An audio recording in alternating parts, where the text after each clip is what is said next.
আমি আহোঁতে পুলিচ আমাক বাধা দিছে কালি কিন্তু বাকী দলবিলাক আহিছে তেহেঁতক বাধা দিয়া নাই এই দুখীয়া মানুহসকলক এইটো পানী দিবলৈ এইটো খোৱা বস্তু দিবৰ কাৰণে আজি অসুবিধা কৰিছে মানুহসকলে আজি কোৰ্টৰ ৰায় মানা নাই চৰকাৰখনে গতিকে আজিতো আপোনাৰ উভতগুৰে নাচিছে ঠিকে আছে মুখ্যমন্ত্ৰীটো কৈ দিব যে মইতো যিখিনি নিয়ম কানুন মানি পেলাই কৰিব দিয়া কৈছিলোঁ কিন্তু যিসকল বিষয়াই সেই হাইকোৰ্টৰ বাধা থকা সত্ত্বেও ষ্টে অৰ্ডাৰ থকা সত্ত্বেও হাইকোৰ্টে এটা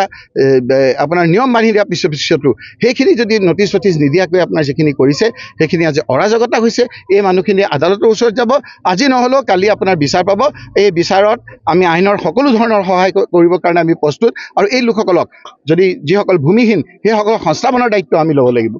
সেইটো আমি ল'ম সংস্থাপন আমি দিব লাগিব তেওঁলোকক ঘৰ দিব লাগিব ক'ত থাকিব মানুহখিনি পেটৰ ভোকত কলমলাই আছে সেইকাৰণে আমি ইয়াত আহিছোঁ মোক আজি আহিবলৈ দিয়া নাই 8 বজাতে মোক কৈছে ইয়াৰ পৰা যাবগৈ লাগে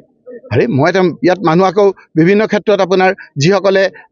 এই তেওঁৰ কথা মতে চলা বিধা কৰে সেইসকলে আকৌ আপোনাৰ যেন আমিহে গভৰ্ণমেণ্ট আমি গভৰ্ণমেণ্ট নহয় গভৰ্ণমেণ্ট আজি বেলেগ গভৰ্ণমেণ্টেহে ভাঙিছে সেই গভৰ্ণমেণ্টে ভাঙা মানুহখিনিক তেওঁলোকৰ পক্ষ লৈছে কোনে লৈছে কি নাই আজি মই এইখিনি কথা ক'ব খোজা নাই সেইকাৰণে মই কৈছোঁ যে এই দুখীয়া মানুহসকলৰ অকণমান কান্দোনটো যি হওক নহওক মানুহ আমিতো দানৱ নহয়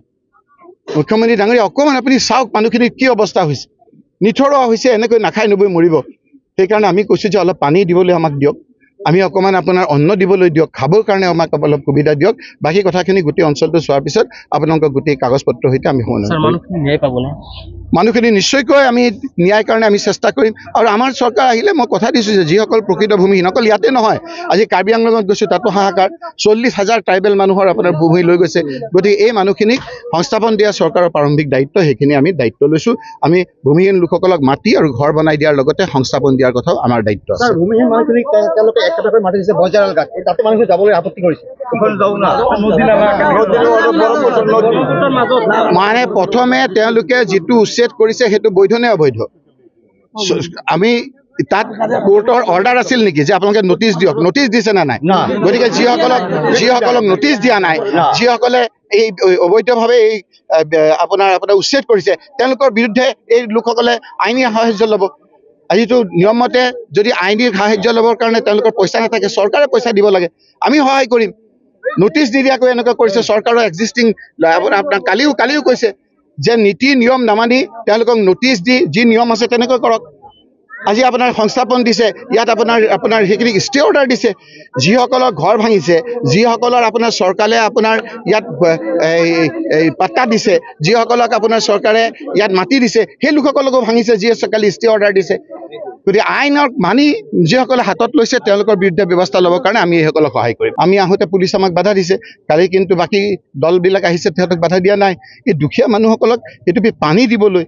এইটো খোৱা বস্তু দিবৰ কাৰণে আজি অসুবিধা কৰিছে মানুহসকলে আজি কোৰ্টৰ ৰায় মানা নাই চৰকাৰখনে গতিকে আজিতো আপোনাৰ উভতগুৰে নাচিছে ঠিকে আছে মুখ্যমন্ত্ৰীটো কৈ দিব যে মইতো যিখিনি নিয়ম কানুন মানি পেলাই কৰিব দিয়া কৈছিলোঁ কিন্তু যিসকল বিষয়াই সেই হাইকোৰ্টৰ বাধা থকা সত্ত্বেও ষ্টে অৰ্ডাৰ থকা সত্ত্বেও হাইকোৰ্টে এটা